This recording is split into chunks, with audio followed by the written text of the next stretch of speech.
এক হেরে যাওয়া মানুষের গল্প।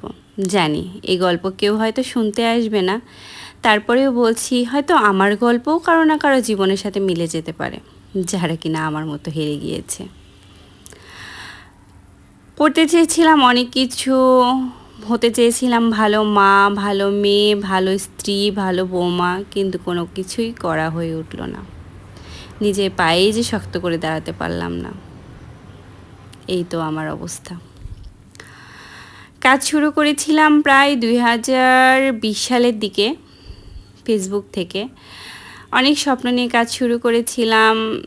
কাজ শুরু করার পরে কিছুদিন পরে দেখলাম সবার ফেসবুক যে যারা ফ্রেন্ড ছিল, ফলোয়ার ছিল, তখন নিজেদের লোকগুলোই না অনেক রকমের কথা শুরু করলো। তো আমার হাজব্যান্ডও দেখলাম খুব বেশি সাপোর্ট করছে না, বন্ধ করে দিলাম। তারপরে কাজ শুরু করি 2024 সালের শেষের দিকে, তখন মনিটাইজেশনও পেয়ে যাই। কিন্তু তারপরে দেখলাম রিচ এত ডাউন হয়ে গিয়েছে, রিচ এঙ্গেজমেন্ট এত বাজে অবস্থা। তার মধ্যে আবার হাজব্যান্ডকে দিয়ে টিনটাও করিয়ে নিয়েছিলাম। এটা হয়েছে আমার আরও বড় দোষ। টিনটা করার ফলে ওইটার একটা তো ঝামেলা থাকছেই, অনেক ঝামেলা করে টিনটা করিয়ে নিয়েছিলাম। এই জন্য তো আরও বেশি কথা শুনতে হয়। সে অবশ্যই স্বেচ্ছায় আমাকে টিনটা করে দেয়নি।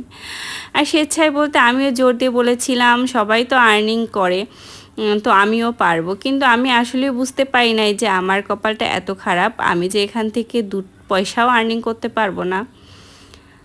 যাই হোক, ফেসবুক থেকে হতাশ হয়ে আসলাম ইউটিউবে। তো ইউটিউবে একই অবস্থা, যদিও আমি রেগুলার ভিডিও আপলোড দিতে পারি না, তারপরেও অনেকেই মাঝে মাঝে দিয়েও তো অনেকটা এগিয়ে যায়, কিন্তু আমার যেন কোনো দিকেই কিছু এগোয় না। এই জন্য বললাম হেরে যাওয়া মানুষের গল্প। হ্যাঁ, আমিও অবশ্যই একজন সাকসেসফুল মানুষের গল্পই শুনতে চাই, যাদেরকে আমরা আইডল হিসাবে মনে করি, তাদের আইডল হিসাবে মনে করি, কিন্তু তাদের কাজ আমরা অনুসরণ করি, এগিয়ে যাই তাদের পথটা অনুসরণ করে।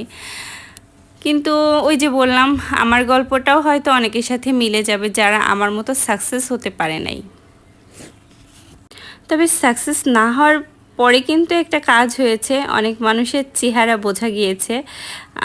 মানে সবাই যারা জানতো যে হ্যাঁ, যে আমি মনিটাইজেশন পেয়েছি, তো কিছু না কিছু হয়তো করতে পারবো, এই হ্যান ত্যান। তো যাই হোক, তারা আমাকে একটু হেল্প করেছিল।